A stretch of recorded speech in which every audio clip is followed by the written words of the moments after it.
Hey guys, Erie is here and welcome along to another video. Now if this is your first time here and you enjoy watching all sorts of sim racing related content, make sure you subscribe now and hit that bell icon as well so you get notified of every video I upload and you don't miss a thing.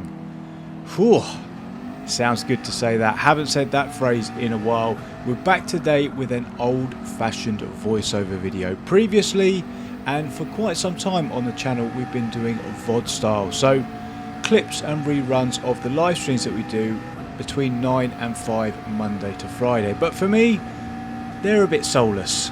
I can't tell a story. I can't be creative. So I said to myself, when the eve of the Gran Turismo World Series are upon us, I'm going to do some voiceover videos. And we're here in the Gran Turismo World Series 2022 Manufacturers Cup Test Season 3 at Spa. So it was time to do a voiceover video. I'm very excited to do this. It's something that a lot of you would have known me for when you subscribe to the channel. And if you haven't seen one of these from me, these are my favourite type of videos to make. So I hope you enjoy. If you do, please make sure you do leave a like.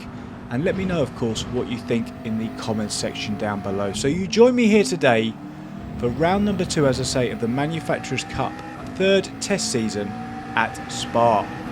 Now it's a 10-minute session, this qualification, before we go on to the race, and as you can see, it was damp. Not wet enough, however, for inters, so we had the softs on, but we still needed to be careful. And the session length, those 10 minutes would allow us to have 1 out lap and then 4 shots at a quick time. Now, as always, you guys know me, the first one always has to be a banker.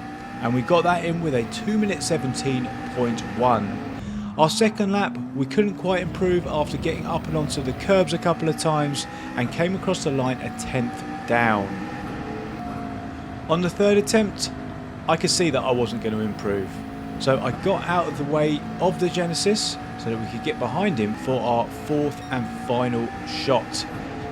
And our final quality time turned out to be our best one. We got a 2 minute 16.7, an improvement of 0.4 from my previous best, which when everything was all said and done had us 1.9 seconds off pole. Only in P11, but happy in this business class lobby.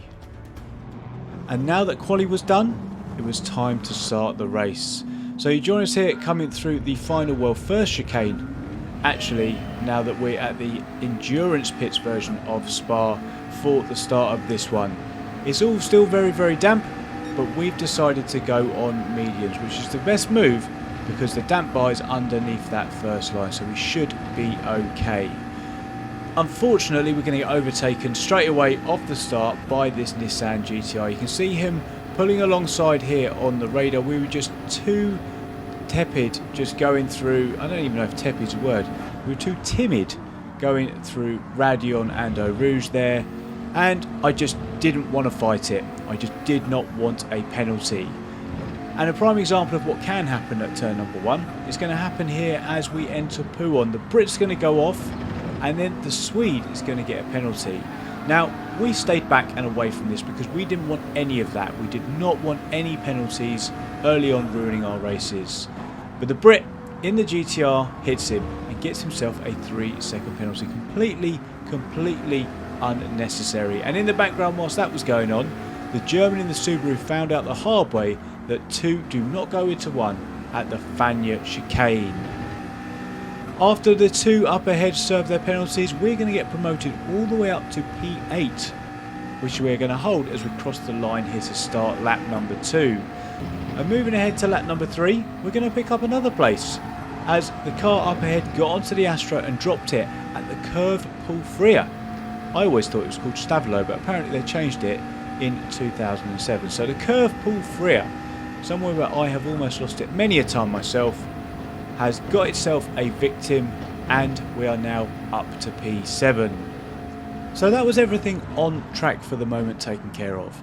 And the great thing about Gran Turismo 7 is it's not just stuff on track that you need to worry about anymore. The introduction of dynamic weather is something that you need to think about. So I've been looking, as you can see in the bottom right there, flicking between the radar and the weather radar that we're on now. And you've got to essentially see what is coming your way. Dynamic weather means anything can change. It can be sunny one minute, raining the next, raining the other minute, sunny afterwards. So you've got to be really, really careful. And as you can see on the weather radar here, there are 2 patches of rain heading our way.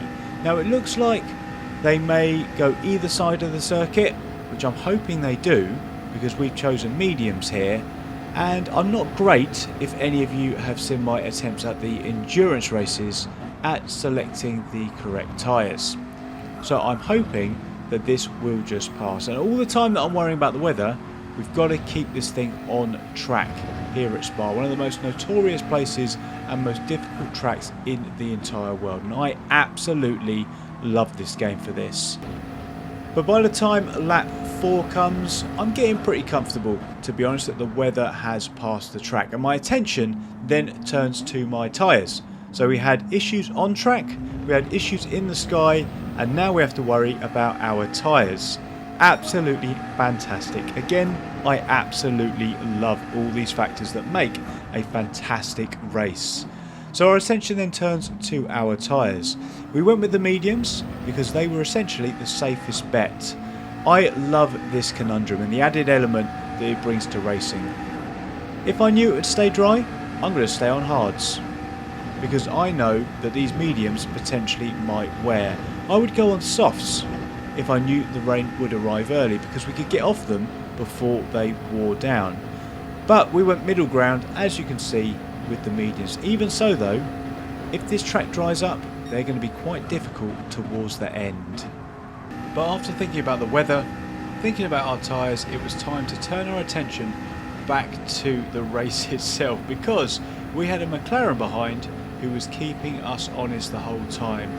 And whilst trying to maintain pace lap after lap, as you're going to see in the background, I just want to say I'm so happy with this, guys. I'm so happy to be creating this type of video again. As this is a test series, I just wanted to test one of these out. It's been a while, but I wanted to bring them back. It's what the channel was built on. It's probably why many of you subscribed. Telling stories, not regurgitating VODs. They'll still happen from time to time, but I want to start these voiceover vids again. I just wanted to say that because I just want to communicate how happy I am that I have found time to do this again. And whilst I've been talking about that, we've started to reel in the battling trio in front. And by the time we get to lap 10, with 4th, 5th and 6th still battling, we've got really, really close. The Dutchman in the Supra cannot hold onto his tyres any longer. They were completely gunned, and up into 7th we go into Stavelot. Speaking of tyres going off, the McLaren's tyres, that same McLaren that have been keeping us honest all race long, they unfortunately fell off, and he was overtaken at the end of lap 10 by the Supra, who we'd just overtaken for serving his penalty. But whilst everybody else had tyre issues, the tyre issues of our own continued. The German, who was actually the German on lap number 1, who found that 2 didn't go into 1 at the Fagnes chicanes, actually fell all the way down the order and has had a miraculous recovery. Absolutely nothing I could do here as we come up the hill towards Les Combes and we are overtaken. This race, guys, has had absolutely everything, and it represents exactly what GT7 is for me. There's so much negativity surrounding the game. My porridge is too hot, my porridge is too cold on a lot of occasions, but in this 30-minute race I had to contend with a drying track. Then I had to worry about the potential of weather coming in, further weather to what was already there. I then had to worry about my tyres. I could use any tyres, all the way from softs, mediums, hards, intermediates and full wets. Fuel thankfully wasn't a factor, but quite frankly I just didn't need that on top of everything else. And whilst looking as good as it does, this game is absolutely incredible for me. Whilst it's not perfect, I think it's pretty close to perfect. And then we're going to come across the line after all of that to finish P7. I think, considering the circumstances, that is a pretty good result. And with that, guys, I am going to end this voiceover video. I hope you enjoyed the video. If you did, please do be sure to hit that like button and let me know your thoughts in the comments section down below. Make sure you're subscribed to the channel as well if you haven't already, or if you're new around here.